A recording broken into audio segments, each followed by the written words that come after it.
Six Flags really seems to have a thing for bovine mammals, don't they? So, Raging Bull is a B&M Hyper Coaster at Six Flags Great America. In a park with one of the country's best roller coaster collections, the best ride there is also the biggest ride there, standing 202 feet tall, reaching speeds of 73 miles per hour, and traveling over 5,000 feet of track. Although I somehow have yet to do Max Force, Raging Bull stands as my favorite roller coaster at the park, and indeed it is a very, very good ride. However, there is a good bit to talk about aside the fact that it's a good ride. So, without further ado, I give to you my thoughts on the most unique B&M Hyper, for better or for worse. What do you think of when a B&M Hyper comes to mind? Usually large camelbacks, an out and back layout, floater airtime, stuff like that, you know? You probably would think that.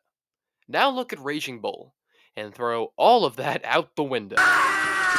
Instead of the more standard out and back layout these rides usually have, Raging Bull is much more of a twister layout, winding among itself and featuring less airtime. Hold on. A B&M Hyper with less airtime? What is this bullshit? That is blasphemous! Move this man! Yeah, so this ride isn't exactly focused on airtime, but to be honest, Who the hell cares? it doesn't need a ton of floater airtime to be great. If the layout holds up and is good, it won't matter. Also, this was one of the two original B&M Hypers to be built alongside Apollo's Chariot, so I think that they were experimenting with what the better type of hypercoaster layout was. And let's just say Apollo's Chariot won that experiment. Need further proof? Look at Giovanola. Anyways, I guess it's now to talk about the ride itself.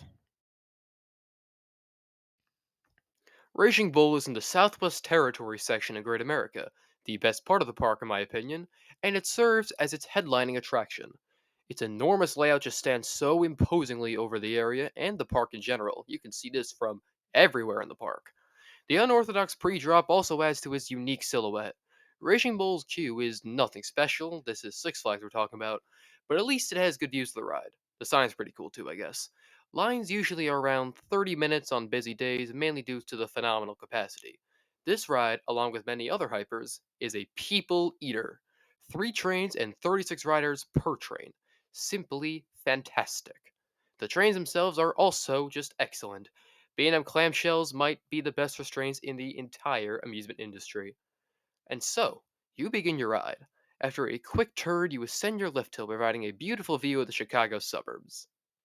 Unfortunately, not Chicago itself, you're facing the wrong way, but whatever. And then at the top, you crest over one of the most insane drops on any coaster, at least in the back. The pre-drop gets some added momentum, and you just plunge over that 208-foot drop. Oh my god, the airtime is unreal in the back. It's very good in all rows, but that drop in the back row, it's just something else. It literally feels like a mechanical bull. So, after the drop, you go through a tunnel and up into a turnaround, some solid laterals, and then up into the only real camelback on the ride. It has some very good floater airtime in all rows. Then you go up another hill, which twists to the left and down at its apex, giving some good airtime and laterals, and then into yet another turnaround. Soon enough, though, you reach your mid-course brake run. The first half is very, very good, with a great mix of airtime and laterals, and then the drop off the mid-course also has some very, very good airtime in the back. And that's really where the airtime ends, however. The second half is focused almost entirely on speed, laterals, and intensity, with quick transitions, helixes, and low to the ground elements. It's very much unlike a B&M Hyper layout that you're familiar with. It's also very reminiscent to the second half of Superman at Six Flags New England, albeit not as good. Raging Bull's second half is very solid with some decently snappy moments and a great sense of speed, but it gets almost repetitive after a while. I don't know, the constant helixes and shit just kind of left me like. Get on with it. Yes, get on with it. And so, that is your ride. An unorthodox but very complete and thrilling layout with a great range of forces. From insane ejector on the drop to sustained floater on the hills, from brisk pacing to wide laterals, from high camelbacks to low to the ground helixes, Raging Bull has a great layout and is also just wonderfully smooth. And also, The paint was bad when I was there, it was very faded, but they've since then fixed that. Take a hint, home park. So, to give a final score for this ride, it is a 9 out of 10. The layout and forces are great, and despite its unorthodox layout for Hyper, Racing Bull is a tremendous coaster and the best at Six Flags Great America.